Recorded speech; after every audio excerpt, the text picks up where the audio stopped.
So this is a follow-up video for those who are interested in a bit more of an advanced way of analyzing your document. So in the last video I did, which is more the simple version where you just check for certain words, what you'll see today is how to basically get a summary of every single word you've used in your document and how many times you've used each word. This can be really fun to actually work out what the vocabulary you've displayed is, as well as giving you good insight into which words you use, overuse, or underuse. So first thing, of course, get your manuscript, open it up, as has been done here. Same as last time, we need to get rid of make sure that it's one word per line and everything in order for this analysis to work. This will involve some more advanced stuff in Excel, so using pivot tables. Pivot tables are an interesting thing, and most people don't really know about them, so you'll be seeing something a bit different today. So first thing obviously we need to do is get rid of things. Now, because we're using a pivot table and in Excel and not doing exactly what we did yesterday with a word list, we need to remove all punctuation from our document. Now, this is because in a pivot table it will say that if you have a full stop at the end of a word, it will treat that differently or separately to where there's no full stop.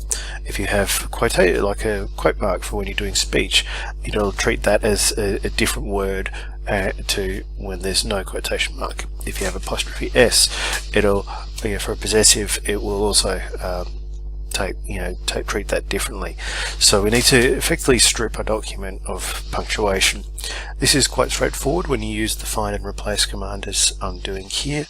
All you need to do is just say find full stops and replace with nothing. So you leave that blank and then you just hit replace all, and curiously you can tell that this document has nearly 3,500 sentences in it. Cool. We also need to remove question marks because they will often end sentences. So I have 507 questions in this document.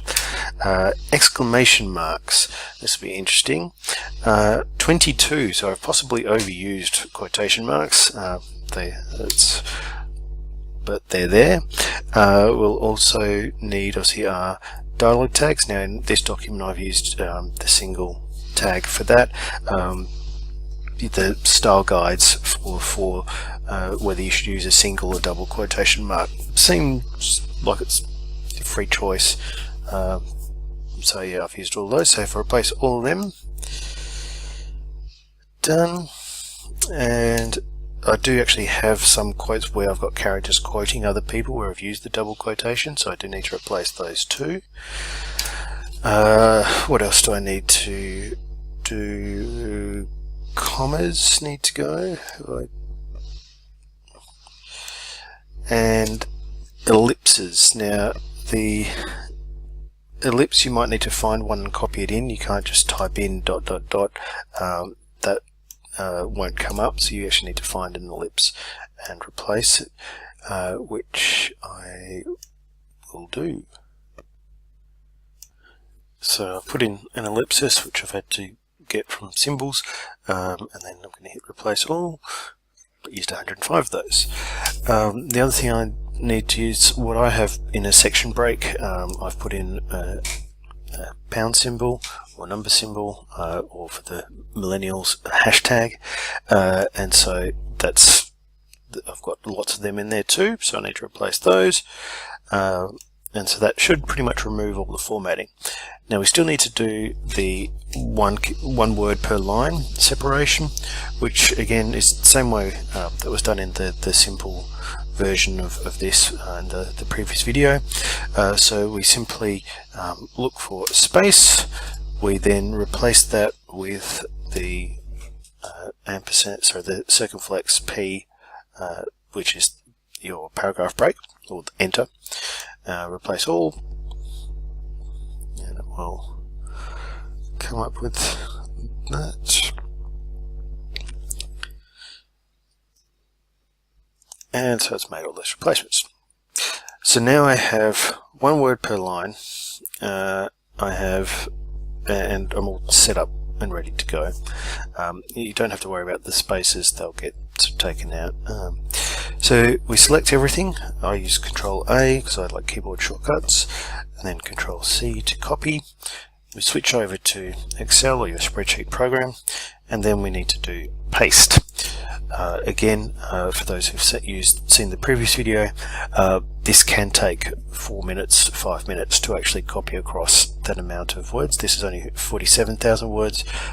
My novel, the Incite was 79,000 words. That would take proportionally longer as well to copy across and do this for. So I'm just going to pause the video while that copies. And again, if a dialog box pops up, just clear it. It's okay to press OK, and it'll keep running. Okay, so it's now pasted across. So I've got that document all there. It's good to go. Okay, so there is one last thing that you need to do before it will work though, and that is to add a title. So you do need to put something in that first box, otherwise your pivot table won't work. So then we go to sheet 1, we need to click on Insert and Insert Pivot Table. You'll get a dialog box like this. Just click on your sheet where you have it, select the column like so. So all selected, all looking good, into the existing worksheet on sheet 1 and hit OK.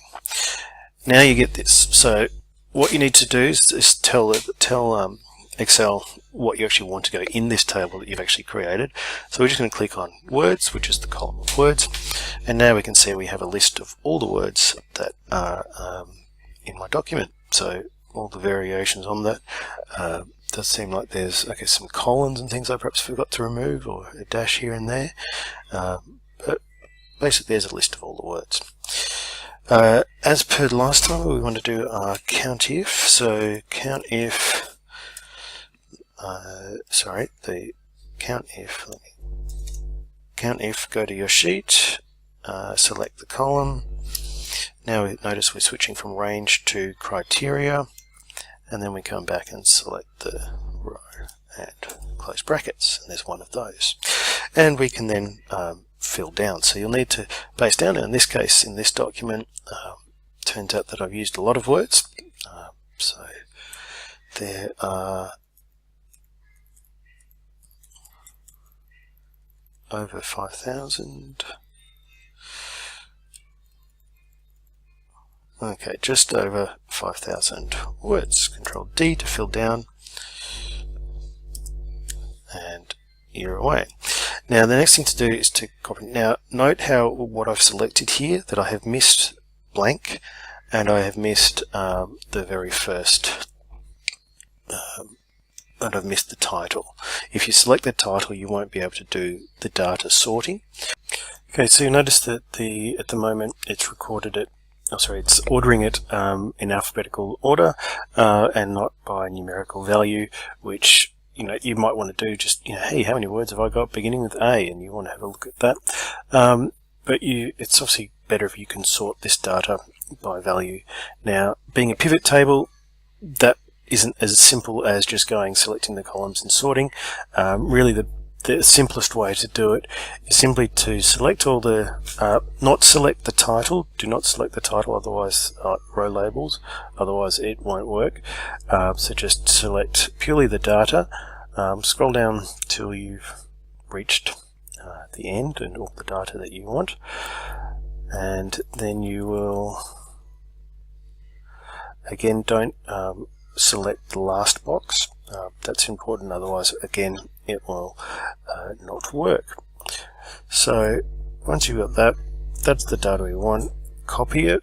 Again, me being me, I like a new document. There's nothing to stop you just copying it into column D, but that's just me. I like a new folder. Now what we're going to do here, we're going to paste, but we're going to paste values. So we're not going to just do a straight paste. We're pasting the values only.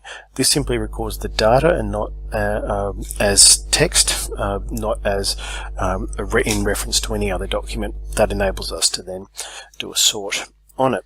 So now that we've got that, we can now just go back as per normal and do a sort. So click on the data tab and then select sort. Sorting by column B, basing it on values, largest to smallest. In this case, we're not putting headers on our column, so we don't need to check that box. And there we go. Now we have all the words in our document sorted by frequency. So the word "the" is obviously my top one, and then "to" and. So, this gives you a good indication of what your most frequently used words are and which ones you might then need to look at a bit further. So obviously I need to delete a lot of that's to improve the quality of writing in my document. But you can see that there's a comprehensive list of how many of all the different words, and obviously there's I've used thousands of different words, which keeps it interesting. And again, so in my 47,000 word document, I've used over 5,000 different words. Now, note that in some cases, like specialist versus specialists, it does treat those as separate words. Source versus sources. Now, you can argue that they're in fact the same word. And again, so I probably haven't really used 5,800 or so words. It's a little bit less than that. Notice that because I didn't remove colons, that colon is there, so that's counting it as a different word. So again, that's why I emphasised you need to delete all the punctuation, and same with like "with" there. That one doesn't get added to the total. Now you'll notice that also because we've deleted all the punctuation, you can get "would have" without the apostrophe. That's just a nature of the way of sorting it. Obviously use your judgment to interpret that. But yes, so that's how you can do that. Really useful for, as I say, quantifying your words. Working out what your vocabulary is, which is always fun. Working out what your overused or underused words are, and really just then using that information to enhance your writing. So if you can identify, for example, for me, key thing here is that, but then I haven't done my final edit. So if I can get rid of a whole bunch of those, I know that's going to improve my writing and save my editor a bunch of time, which she will appreciate. So yeah, hopefully you'll find that useful. And if you've liked this video, please do click on like to it and subscribe to the channel.